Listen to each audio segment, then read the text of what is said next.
você deixar sua Bíblia aberta, o texto separado, porque depois nós vamos ler mais versículos desse mesmo capítulo. 1 Samuel capítulo 15, versos 22 e 23, eu leio na Nova Almeida atualizada. Porém Samuel disse: será que o Senhor tem mais prazer em holocaustos e sacrifícios do que no obedecer a sua palavra? Eis que o obedecer é melhor do que o sacrificar, e o ouvir é melhor do que a gordura de carneiros. Porque a rebelião é como o pecado da feitiçaria, e a obstinação é como idolatria e o culto a ídolos do lar. Por você ter rejeitado a palavra do Senhor, também Ele o rejeitou como rei. Meu Deus, nós suplicamos mais uma vez a graça, o favor do Senhor, a ação do Teu Espírito, a capacidade sobrenatural de entendimento, compreensão espiritual da Tua palavra, aquele nível de fé que só o Senhor, pela Tua palavra, pela ação do Teu Espírito, pode produzir em nós, para que haja correspondência, para que haja avanço, para que haja crescimento, para que haja alinhamento à Tua própria palavra que será exposta. Nós oramos pela ação do Senhor e pelo Teu combo completo, e desde já nós Te damos glória, honra e louvor pela certeza daquilo que o Senhor fará na vida de cada um de nós. Oramos em nome de Jesus. Amém. Bom, eu separei os textos principais de um capítulo que tem uma porção que, para que a gente entenda bem a história, nós vamos ter que ler um pouquinho mais. Antes, porém, de ler, eu quero destacar, essa palavra que o profeta Samuel dá ao rei Saul. Primeiro ele pergunta: será que o Senhor tem mais prazer em holocaustos e sacrifícios do que no obedecer a sua palavra? E na sequência ele diz: eis que obedecer é melhor do que sacrificar, e o ouvir melhor do que a gordura de carneiros, que era parte do sacrifício que era queimada como oferta ao Senhor. Eu vou tomar emprestada a frase que Samuel ouve da parte do Senhor para comunicar a Saul como tema da mensagem de hoje: obedecer é melhor do que sacrificar. Eu gostaria que a gente pudesse olhar para esse texto do Antigo Testamento com aquela lente, que o Novo Testamento nos propõe, para que a gente olhe porções como essa. Romanos 15:4 diz: tudo quanto foi escrito para nosso ensino foi escrito.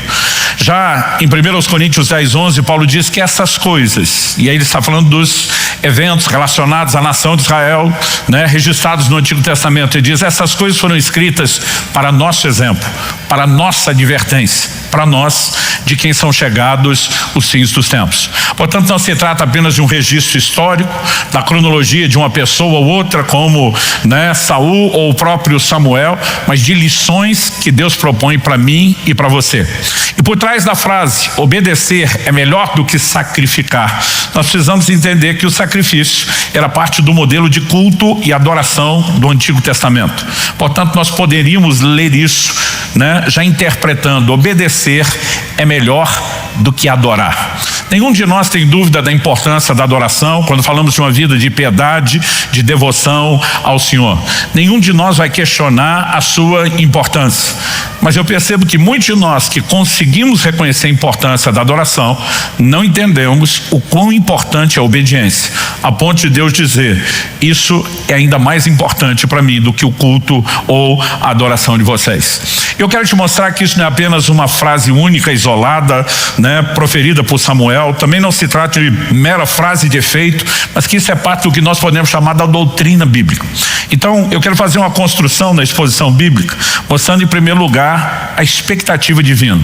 O que é que Deus espera? Esse Deus está dizendo que obedecer é melhor do que sacrificar. Qual a expectativa dele? Não só em relação à adoração, mas principalmente em relação à obediência. E talvez a gente possa entender a perspectiva de Deus de por que obedecer é melhor do que adorar nesse tópico. Em segundo lugar, eu quero falar sobre uma adoração que a Bíblia intitula de vã, ou seja, inútil. Se a nossa adoração não faz coro ou não é acompanhada da nossa obediência, ela é classificada como uma adoração inútil que não cumpre o seu propósito. Então obedecer é melhor do que sacrificar ou adorar, não só para Deus, mas também para nós. Em terceiro e último lugar, eu quero falar a respeito de um culto não convencional, fora do padrão, que eu vou tomar liberdade de adjetivá-lo como o culto da obediência. Então, eu quero que a gente volte no início do capítulo 15 de 1 Samuel, Nós temos destaque aos versos 22 e 23, mas eu quero começar lá no verso 1 do capítulo 15, para que a gente entenda a história por trás disso. E o registro do capítulo 15 começa assim: Samuel disse a Saul: foi a mim que o Senhor enviou para ungir você como rei sobre Israel, o povo dele. Agora ouça as palavras do Senhor. Deixa eu fazer uma pausa. Ele lembra: você nem sonhava com isso, você não se via capaz disso. Eu fui um instrumento de Deus para sinalizar o que é que Deus tinha para você. E quando aquilo foi do seu interesse, você me ouviu com boca de Deus. Então preste atenção no que eu da parte de Deus vou te falar agora, para que você como rei execute o que Deus espera de você. A conversa tem mais ou menos esse tom. Verso 2: assim diz o Senhor dos Exércitos: castigarei Amaleque pelo que ele fez a Israel, colocando-se no caminho de Israel quando este saía do Egito. É importante, interessante a gente se lembrar que em Êxodo 17, tão logo eles saíram do Egito e eles têm aquela guerra, né, com os amalequitas em Refidim, a palavra proferida ao final daquela batalha, onde Moisés estende as mãos, Josué está pelejando, nós lemos o seguinte no verso 14 de Êxodo 17: então o Senhor disse a Moisés: escreva isso para a memória num livro e repita a Josué, porque eu vou apagar totalmente a memória dos amalequitas da face da terra. Deus diz: escreva no livro, fala para Josué, ou seja, as próximas gerações vão ter que entender isso. E no verso 16 nós lemos: e disse, porque o Senhor jurou, haverá guerra do Senhor contra os amalequitas de geração em geração. Nesse momento o profeta Samuel está lembrando Saul de algo que não poderia ficar esquecido. Ele está dizendo: você vai executar juízo contra os amalequitas. Quando ele fala isso, ele diz no verso 3, portanto, ou seja, entendendo por que esse juízo é diferenciado sobre esse grupo. Verso 3, portanto vá e ataque os amalequitas, destruindo totalmente aquilo que eles tiverem. Essa palavra traduzida destruindo totalmente no hebraico é xerém. Xerém significa consagrado à destruição. Era sempre uma oferta da qual não poderia, né, se aproveitar daquilo. Você simplesmente destruía aquilo, mas era uma oferta ao Senhor. Então quando Deus diz para Josué: vocês vão conquistar Jericó, a ordem dada é xerém, está consagrada à destruição. Ninguém toca no despojo, vocês simplesmente acabem com tudo. Não era algo tão comum ou frequente, mas nesse momento a ordem é clara, né? E a tradução destruir totalmente é uma interpretação do significado consagrado à destruição. O texto continua e diz: não poupe ninguém, mate homens, mulheres, meninos, crianças de peito, bois, ovelhas, camelos, jumentos. Deus está dizendo: ninguém tem despojo de guerra. Essa não é uma batalha comum, não é hora de vocês mirarem o despojo de guerra, vocês vão executar juízo. O verso 4 diz: Saul convocou todo o povo, fez a contagem em Telaim, 200 mil homens de infantaria, 10 mil homens de Judá. E a Bíblia diz no verso 5: Saul foi à cidade de Amaleque, pôs emboscadas no vale. Então disse aos queneus. Quem eram os queneus? Os descendentes do sogro de Moisés. Então disse aos queneus: vão embora, afastem-se e saiam do meio dos amalequitas, para que eu não destrua vocês juntamente com eles, xerém, porque vocês usaram de misericórdia para com todos os filhos de Israel quando eles saíram do Egito. Basicamente, nós percebemos aqui que Saul entendeu a ordem de Deus. Os amalequitas estão consagrados à destruição. Os queneus estão habitando junto, mas tem um histórico completamente diferente. Então ele o chama e diz: eu vou dar a oportunidade de vocês se retirar antes que a guerra comece, porque senão vocês estarão sentenciados à destruição. E o comportamento de vocês não os colocou debaixo do mesmo juízo, né? Tudo isso mostra há um entendimento da parte de Saul do que Deus por meio de Samuel falou e do que se esperava. Então o verso 6 termina dizendo: assim os queneus se retiraram do meio dos amalequitas. Então Saul derrotou os amalequitas desde Avilá até chegar a Sur, que está diante do Egito. Tomou vivo Agag, rei dos amalequitas, porém destruiu todo o povo ao fio da espada. Mas Saul e o povo pouparam Agag, o melhor das ovelhas e dos bois, os animais gordos, os cordeiros e tudo mais que era bom. A isso não quiseram destruir totalmente, porém toda coisa sem valor e desprezível destruíram. Então a palavra do Senhor veio a Samuel dizendo: lamento haver constituído Saul como rei, porque deixou de me seguir e não executou as minhas palavras. Então Samuel ficou triste, clamou ao Senhor durante toda a noite. Samuel madrugou para encontrar Saul pela manhã, mas anunciaram a Samuel: Saul chegou ao Carmelo, e eis que levantou para si um monumento. Depois, dando a volta, passou e desceu a Gilgal, e Samuel encontrou Saul, e este lhe disse: que você seja bendito do Senhor. Executei as palavras do Senhor. Cara de pau.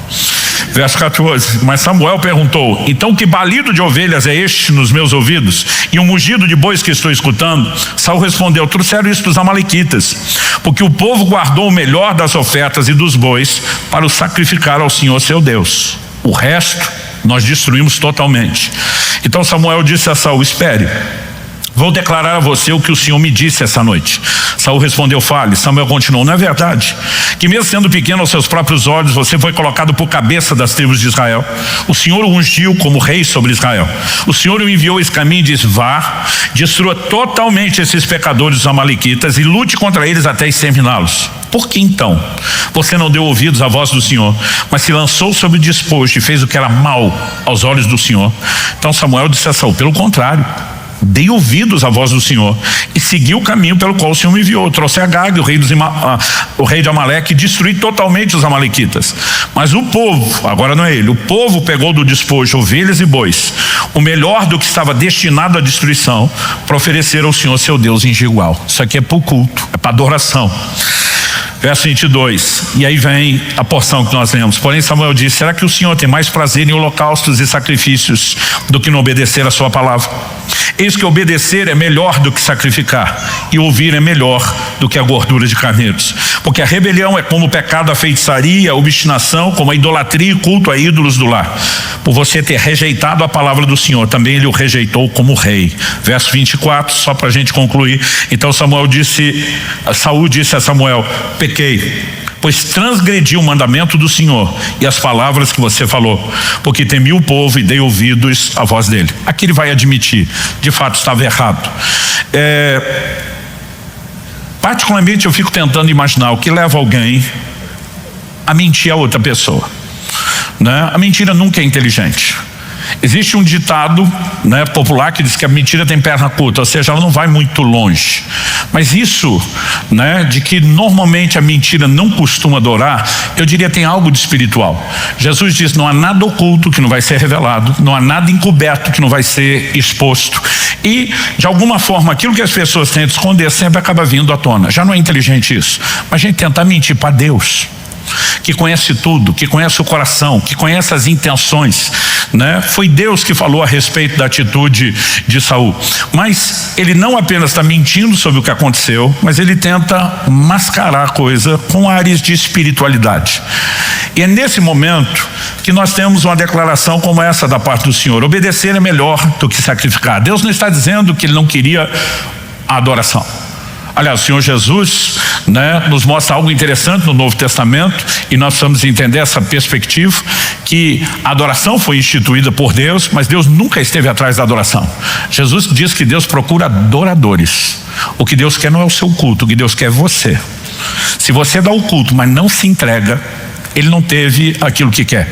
A desobediência, ela invalida a nossa adoração por um motivo. Nós temos a Deus a adoração, mas ele não teve o adorador. Então não estou falando de substituição. De alguma forma, né, Saul queria substituir a obediência por adoração. E eu não estou dizendo que nós temos que substituir a adoração por obediência.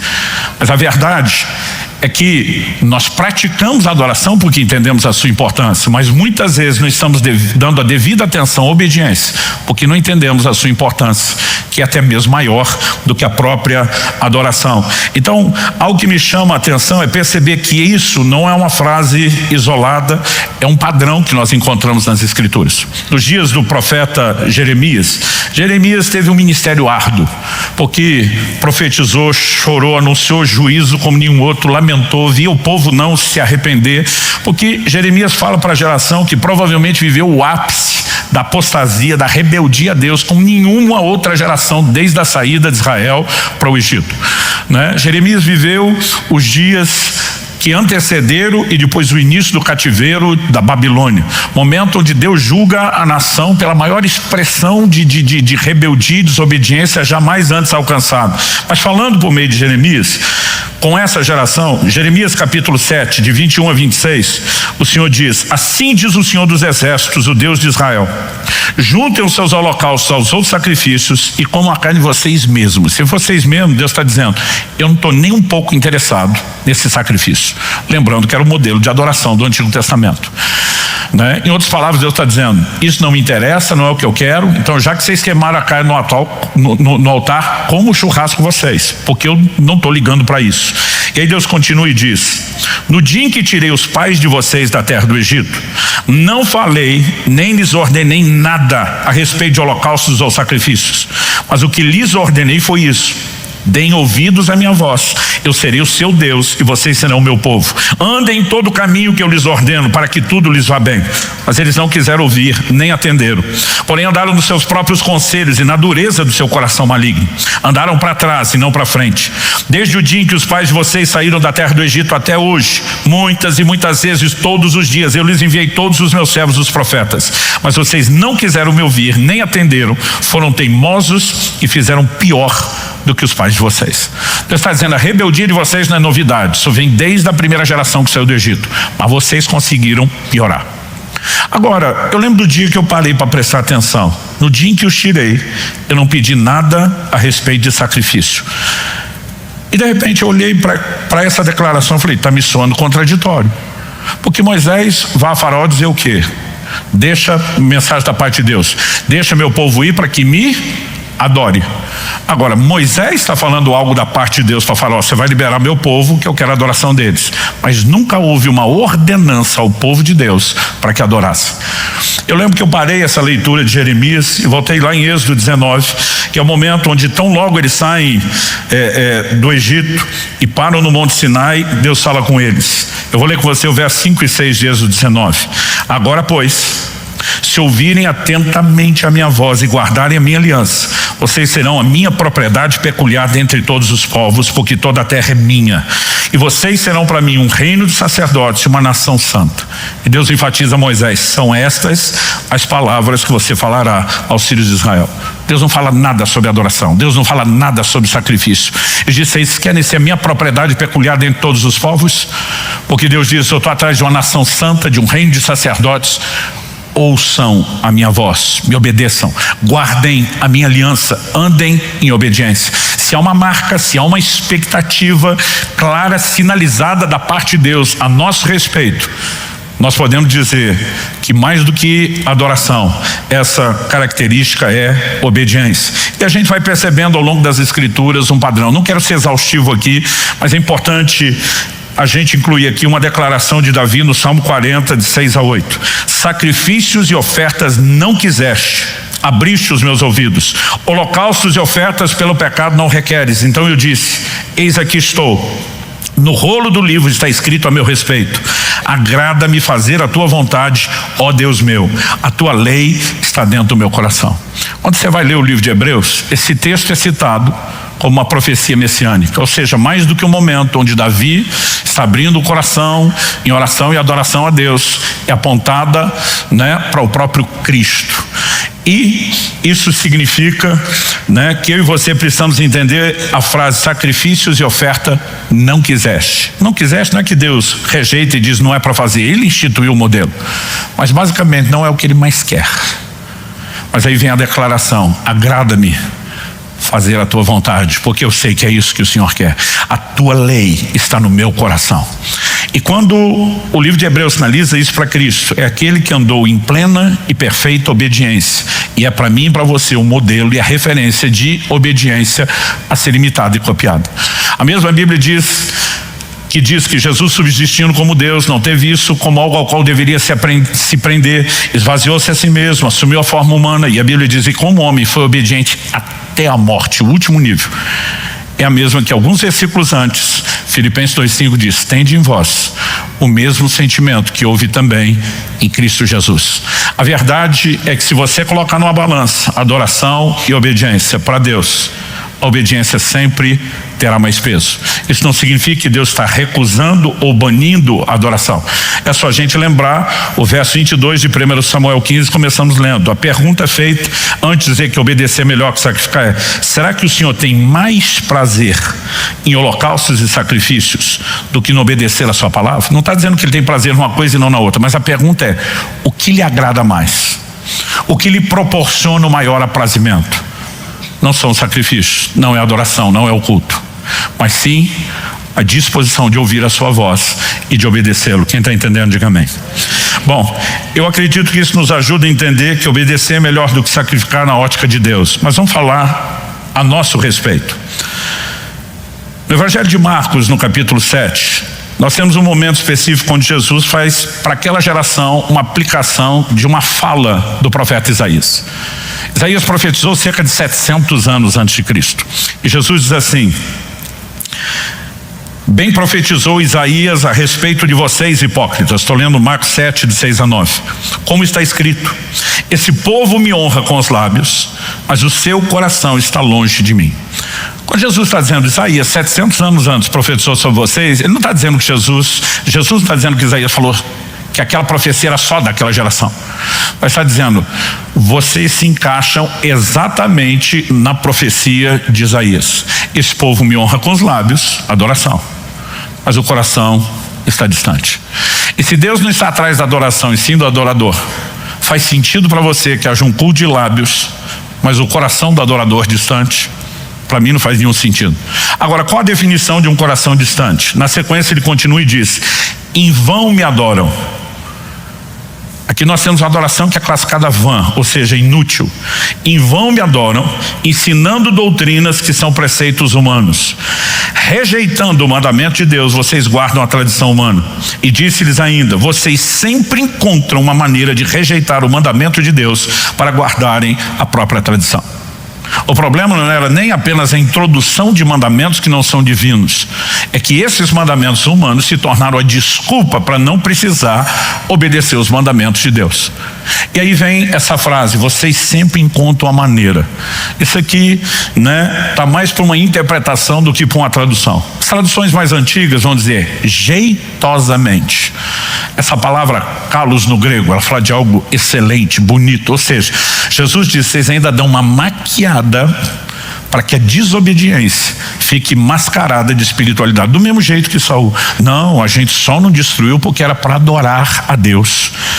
Conversa, lá na frente ele vai dizer: eu tive medo do povo, a gente queria mesmo o despojo. Mas depois existe aquela tentativa de aplacar a consciência.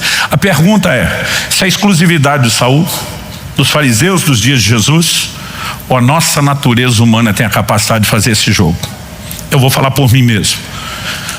Eu olho para trás e eu lembro de muitos momentos onde eu penso: Deus tem que ter muita paciência conosco. Eu lembro da adolescência, uma ocasião que chegou a hora de dar o dízimo, eu apertado que só. Aí eu fui falar com Deus, falei: Senhor, se eu tivesse aqui apertado financeiramente e fosse pedir para o meu pai terreno emprestar dinheiro, eu normalmente não empresto porque não tem, mas se eu fosse pedir e ele tivesse, tenho certeza que ele me emprestava. Dito isso, se o senhor é um pai melhor do que o meu, será que esse mês o senhor me empresta o dinheiro do dízimo, eu devolvo mês que vem, o dobrado? Sabe, a gente consegue ainda dizer para Deus: eu não vou te obedecer, eu não vou te pôr em primeiro lugar, mas com tudo isso como se a gente estivesse exaltando a paternidade dele. Eu posso contar muita história, não teria tempo, não sei se eu teria coragem, porque a gente tem vergonha de lembrar dessas coisas. Mas o ser humano, ele tem uma inclinação não só à rebeldia, mas ele se inclina a mascarar a rebeldia. Aliás, Jesus, quando confrontou os fariseus, ele conta uma parábola sobre um pai que fala com 2 filhos. Ele dá a mesma ordem aos 2 filhos. Primeiro para um, depois para o outro: filho, vai trabalhar na vinha. O primeiro diz: sim senhor, estou indo. Mas a Bíblia diz: não foi. O segundo filho, quando o pai dá a ordem, diz: não vou. Atitude rebelde enfrenta o pai. Só que a Bíblia diz: depois arrependido foi. E Jesus pergunta: no final das contas, quem fez a vontade do pai? Eles vão dizer: o que acabou em trabalhar. E basicamente Jesus diz: pois é. Aí ele fala para os fariseus. Os fariseus eram, gente, a casta assim mais religiosa, dedicada no meio do judaísmo que existia. Eram os beatos, os carolas da época. Jesus diz: pois é, publicanos e meretrizes Ele diz, para quem não sabe, são as prostitutas. Entram antes de vocês, os religiosos, no reino de Deus. O que é que Jesus está dizendo? Vocês são o primeiro filho. Tudo que Deus fala, sim, Senhor. Vocês têm um comportamento de obediência, mas não faz. Ou seja, vocês não têm aparência de rebeldia, mas no final das contas são rebeldes porque não obedecem. Aí tem o grupo dos pecadores rebeldes. Deus fala, não vamos fazer nada, nós queremos fazer do nosso jeito. Mas depois arrepende e acaba fazendo. No final, quem agradou a Deus? Quem tem o discurso correto ou quem teve a ação correta? A religiosidade, que é uma expressão, né? A palavra religião, ela é boa, ela é bela, ela vem do latim religare, fala da conexão do homem com Deus que só Cristo proporciona, né? Mas ela inclusive tem sido usada, Tiago fala, religião, né, perfeita, imaculada para com Deus é essa. Mas quando nós passamos a usar o termo religiosidade, é para falar muito mais do comportamento de gente como os fariseus, que valorizam a aparência em detrimento da essência.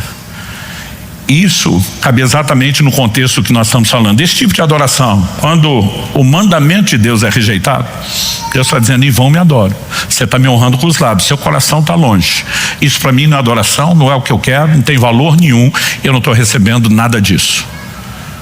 É só você olhar para a primeira oferta na Bíblia. Você tem Abel e Caim ofertando. A Bíblia diz, Deus se agradou de Abel da sua oferta, mas não se agradou de Caim da sua oferta. Ah, pastor, mas os dois fizeram a mesma coisa, não com o mesmo coração.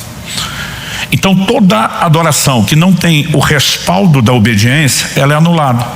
Mas o problema da desobediência não é só que ela anula o culto a Deus. Nós podemos pensar, bom, pelo menos o culto foi dado a Deus, se ele não recebeu, o problema é dele. Não, a implicação da desobediência é maior do que isso. O texto que nós lemos inicialmente foi 1 Samuel 15, 22 e 23. No 22, a gente vê que obedecer é melhor que sacrificar. O 23 diz, porque a rebelião é como o pecado da feitiçaria. A obstinação é como a idolatria e o culto a ídolos do lar. Então Deus está dizendo, não só eu não recebo a sua adoração, mas para mim uma adoração respaldada pela desobediência não é um culto para mim. Você está cultuando qualquer outra coisa menos eu. Se você pegasse o judeu do Antigo Testamento e perguntaria, está disposto a praticar a feitiçaria? Dizer, de jeito nenhum. O que você acha da gente escambar para a idolatria? Se tivesse, né, o mínimo de entendimento, dizer, de jeito nenhum, isso é inaceitável diante de Deus. Mas de alguma forma, para nós a desobediência é aceitável. Deus está dizendo, sua adoração marcada pela desobediência, para mim é como feitiçaria, é como idolatria. Você não apenas não me entregou a adoração, você está descambando para um terreno perigoso. Sabe, se eu e você não conseguimos mensurar essas coisas e a obediência não tiver na nossa compreensão o devido lugar de importância, ela jamais será algo também igualmente importante, não só na nossa crença, mas na nossa prática. A adoração, ela deveria expressar tanto o nosso amor como a nossa reverência a Deus. Quando eu falo de reverência, né, não é apenas a devoção, mas é a expressão do respeito por meio dela. Agora, quando a gente pensa tanto um aspecto como o outro, né, quando perguntaram a Jesus qual o maior mandamento, ele respondeu sem hesitar, ame o Senhor teu Deus de todo o seu coração, com toda a sua alma, entendimento e força. Isso, se é o maior, o principal mandamento, a expectativa de Deus é alta sobre isso. Agora, qual a forma de expressar ou cumprir o primeiro mandamento? Deus tem uma linguagem de amor muito clara, né? E diz em João 14, 21, Jesus diz, aquele que tem os meus mandamentos e os guarda, esse é o que me ama. 2 versos depois, no 23 de João 14, ele vai dizer, aquele que tem, né, se alguém me ama, guardará minha palavra. Logo depois dizer, aquele que tem os meus mandamentos e os guarda, esse é o que me ama. Ele diz, está guardando é porque me ama. Se me ama, vai guardar minha palavra. Ele diz no verso 23. Quando eu era garoto, eu lembro que pelo menos 2 vezes por ano, a gente tinha repetida, eu falo a gente, me incluindo junto com meus outros 2 irmãos, a mesma frustração 2 vezes por ano. Quando estava chegando o aniversário do meu pai, depois do Dia dos Pais, a gente procurava papai para pedir dinheiro para dar presente para ele, porque criança não tem como comprar o presente, né? E naquela época não adiantava só falar com a mamãe, então a gente ia para o meu pai. E gente, não tinha jeito de dele concordar conosco que a gente comprasse algum presente. Não era só pela dificuldade financeira, não era mesquinhez, porque Dia das Mães, aniversário de mamãe, a grana saía. Mas quando chegava a vez do meu pai, para nós os filhos era frustrante ouvir isso. Ele dizia assim: o melhor presente que vocês podem me dar é obediência. Eu tinha ódio de ouvir aquilo, porque eu preferia dar presente do que obedecer, Era bem mais fácil dar 2 presentes no ano do que obedecer o ano inteiro, né? E eu também não conseguia entender a importância. Agora, adivinho que meus filhos cresceram ouvindo de mim depois que me tornei pai.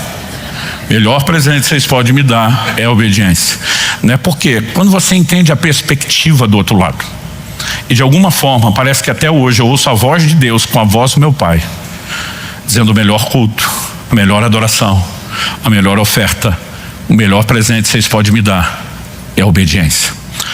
Então, tanto expressar o amor como a própria reverência a Deus está muito ligado à conduta. Provérbios 14:2 diz: quem anda na retidão teme o Senhor, mas o que anda em caminhos tortuosos, esse o despreza. Quer saber se a pessoa teme ou despreza a Deus? É só olhar a conduta, não é o que ela fala para Deus, não é se ela ergue a mão e chora no culto ou não. Nós precisamos de fato entender que a adoração é algo maior do que um momento específico numa reunião de celebração como aqui temos. Isso me remete ao nosso terceiro e último tópico. Eu quero falar aqui desse culto da obediência. Em vez de substituir a obediência por uma suposta adoração, como Saul fez, nós devemos adorar a Deus por meio da obediência. Não estou também falando sobre eliminar o outro formato de adoração, mas eu e você precisamos entender que na perspectiva divina, o formato de adoração não é apenas aquele que Davi foi tornando popular desde o Antigo Testamento, a música. Evidente que isso, né, faz parte daquilo que Deus também quer receber. Salmo 22 diz: Deus habita no meio dos louvores. Em Efésios 5:18, o apóstolo Paulo, né, escreve e diz: não vos embriagueis com vinho, no qual há dissolução, mas encham-se do Espírito. Como? Falando entre vós, com salmos, hinos, cânticos espirituais. Agora, a pergunta é: o único formato de adoração é a música? Eu quero te dizer não. Olha o que diz Romanos capítulo 12, verso 1. Portanto, irmãos, pelas misericórdias de Deus, peço que ofereçam seu corpo como sacrifício vivo, santo e agradável a Deus. Este é o culto racional de vocês. Há um culto que se expressa como? Ele diz: ofereça seu corpo como sacrifício vivo, santo, agradável a Deus. A palavra sacrifício vivo, a expressão com as duas palavras juntas, ela soa como um paradoxo, uma aparente contradição. Porque sacrificar é matar, como é que o sacrifício é vivo? Peraí, Paulo, é para matar o corpo ou não é? Basicamente Paulo está dizendo: é, mas não é literal. Por isso que ele chama de sacrifício vivo. O que você mata não é o corpo, é a força da carne dentro dele. Colossenses 3:5 diz: fazei morrer a vossa natureza terrena. Então a gente tem que matar a força do que está ali dentro. Por isso o sacrifício é chamado vivo, mas ele também é chamado de santo. E lembrando que a ideia de sacrifício, hoje nós só praticamos a parte espiritual. 1 de Pedro 2:4-5 fala de sacrifícios espirituais. O livro de Hebreus fala de sacrifícios de louvor, são frutos de lábio, confessa seu nome. A parte da música também entra na ideia de sacrifício, mas há um sacrifício que é praticado com o corpo, que é simplesmente você dizer aos desejos da carne: você não vai se inclinar ao pecado. E a definição de pecado é o quê? Desobedecer a lei de Deus. Você não vai cruzar os limites estabelecidos por Deus. A Bíblia chama isso de um culto, e é santo porque nos mantém longe do pecado. Deixa eu te apresentar um outro texto de Paulo que fala sobre a mesma coisa. 1 Coríntios 6, de 18-20. Ele diz: fujam da imoralidade sexual. Qualquer outro pecado que uma pessoa cometer é fora do corpo, mas aquele que pratica imoralidade sexual peca contra o próprio corpo. Será que vocês não sabem que o corpo de vocês é santuário do Espírito Santo que está em vocês, e que vocês receberam de Deus, e que não pertencem a vocês mesmos? Porque vocês foram comprados por preço. Agora, pois, glorifiquem a Deus no corpo de vocês. Há uma conduta correta com o corpo, mantendo-se longe do pecado, que se transforma num ato que glorifica a Deus, num culto. Foi esse culto que José, filho de Jacó, ofereceu no Egito, na casa de Potifar. Quando a mulher de Potifar diariamente está sediando ele, fazendo uma proposta atrás da outra para que ele vá para a cama com ela. Eu gosto sempre de destacar isso. A resposta de José para a mulher não foi: dona, só não foi meu tipo.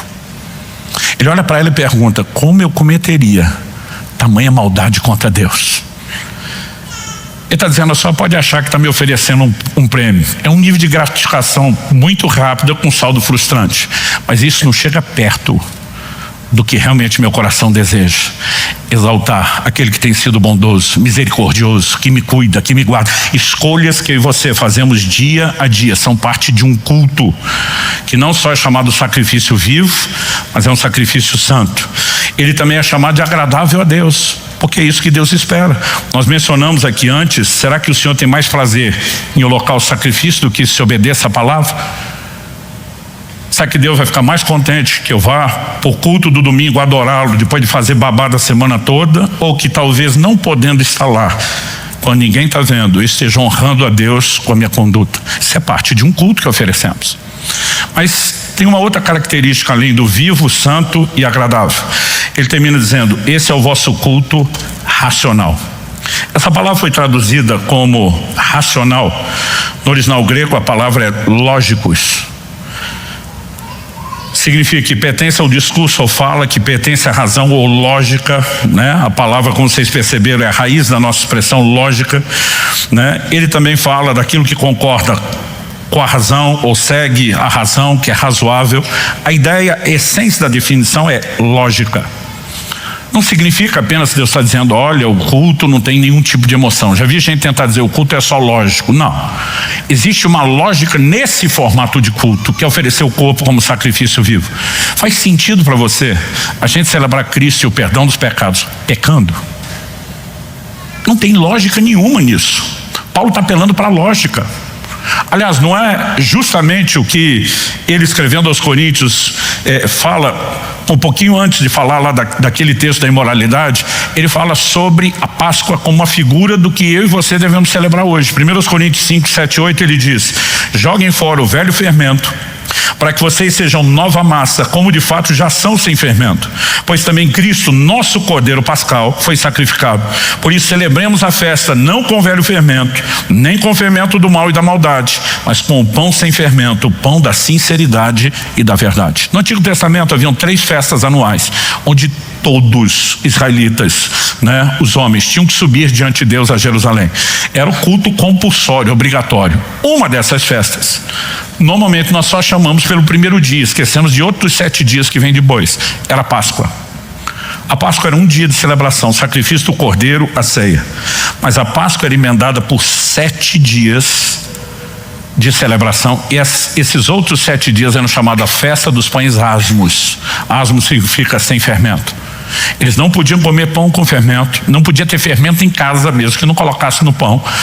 E Deus foi incisivo e disse: se for encontrado fermento na casa de alguém, ou alguém comer pão com fermento, será eliminado do meio do povo. Agora, Paulo vem e diz: Cristo é o nosso Cordeiro Pascal. O sacrifício do Cordeiro da Páscoa representa o sacrifício de Jesus por nós, para a nossa redenção, para o perdão dos nossos pecados. E como é que se celebra isso que Jesus fez? Tirando o fermento, que é a figura do pecado.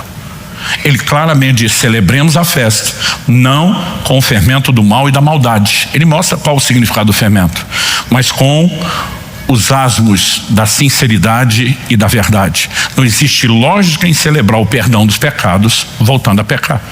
É por isso que na ceia do Senhor, o momento onde a gente recorda o sacrifício de Jesus para nos resgatar do pecado, a Bíblia diz que nós não podemos participar de modo indigno. Qual a definição de indigno? Não veio bem vestido para o dia, não natural. Espiritual sim, já que vestes fala da condição do homem diante de Deus, a gente poderia dizer isso. A Bíblia está falando da condição espiritual. E aí os crentes começaram a dizer: não, você não pode participar de modo indigno, eu não estou bem, eu não participo. Isso não está na Bíblia, gente. Não existe uma instrução na Bíblia para dizer não participe. A Bíblia diz: examine-se o homem a si mesmo e assim coma. Mas diz para não comer de modo indigno. Exatamente, você examinou, percebeu que tem algo indigno, arruma, conserta. Aí o crente faz o quê? Não, eu não estou bem, eu não sei. O não está ceia, ele não está bem, ele não sei. Tem crente fazendo aniversário sem ceia. Agora ele respeita a ceia, mas não o Cristo que deveria ser celebrado na ceia, porque ele não toma ceia para continuar em pecado, mas pecando você está cuspindo na cara de Cristo em vez de celebrá-lo.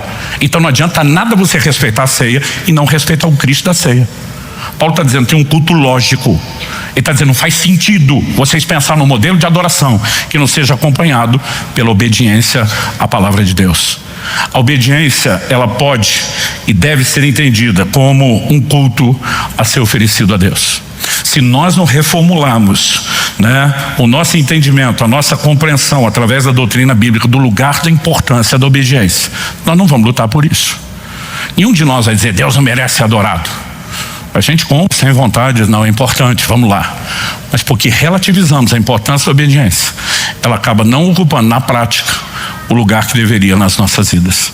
Eu não vim aqui hoje te apontar o dedo, não vim jogar pedra, né, em você. Todos nós estamos num processo de santificação e aperfeiçoamento. Essa é a hora que você fala amém. Eu não vim julgar pelo seu passado nem pelo seu presente. O tempo todo aqui, quando estamos ensinando, nós estamos apresentando uma nova proposta de futuro.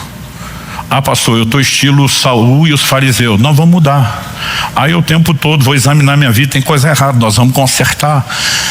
E o posicionamento deve ser que nem o de Paulo, esquecendo-me das coisas que para trás ficam, avançando para estar diante de mim, prossigo. Eu vou crescer em Deus, eu vou vencer cada uma dessas áreas, né? Deus pacientemente nos ensina, nos corrige, nos instrui, sempre nos chamando não apenas a um conserto, mas a um processo de aperfeiçoamento nele.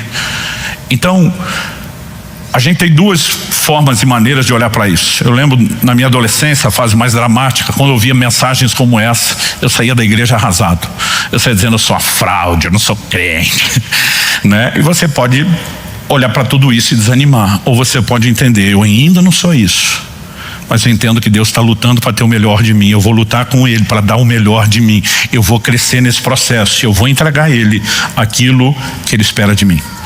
Basicamente, a ideia hoje é muito mais te ajudar a entender a importância da obediência na vida com Deus, do que cobrar se ela esteve tão presente ou não até hoje. Porque a partir do momento que você entende, fica mais fácil a gente lutar e trabalhar para que ela esteja presente. Mas também, porque muitas vezes nós nos enganamos. Essa expressão aparece na Bíblia algumas vezes, né? Tiago fala que o que é só ouvinte, não é praticando a palavra, ele se engana. Porque no momento que ele está aqui na teoria, ouvindo, né, ele pensa, tudo bem, eu valorizo a palavra de Deus, mas lá na hora de praticar não valoriza nada. Ele fica se enganando, achando que está bem quando não está. A Bíblia fala algo sobre o filho pródigo e fala algo sobre Pedro, depois de ter negado Jesus. Sobre os dois, a Bíblia diz que eles caíram em si. Significa que às vezes eu e você, quando estamos errando, nós estamos fora de si. Nós estamos em algum lugar complexo de percepção espiritual. E o bom da palavra de Deus é que ela nos leva a uma clara consciência de onde estamos, mas também para onde podemos, não só devemos, mas podemos ir com a ajuda e a graça de Deus. E às vezes momentos como esse nos ajuda a avaliar, será que eu, como Saul, estou mascarando a desobediência, ainda criando justificativas? Será que eu, como os fariseus, estou criando algumas compensações? Eu brinco que às vezes o crente tem uma psicologia de compensação, né? Adorei a Deus essa semana, fui bem crente, dá para dar uma erradinha nessa. E muitas vezes a gente nem percebe como se dá esse jogo. Mas além de continuamente nos examinar, nos avaliar, nós podemos fazer mais do que isso, praticar o que eu brincando eu sempre gosto de chamar aqui, né, e dizer que melhor que o autoexame é o exame do alto. Sonda, meu Deus, conhece o meu coração.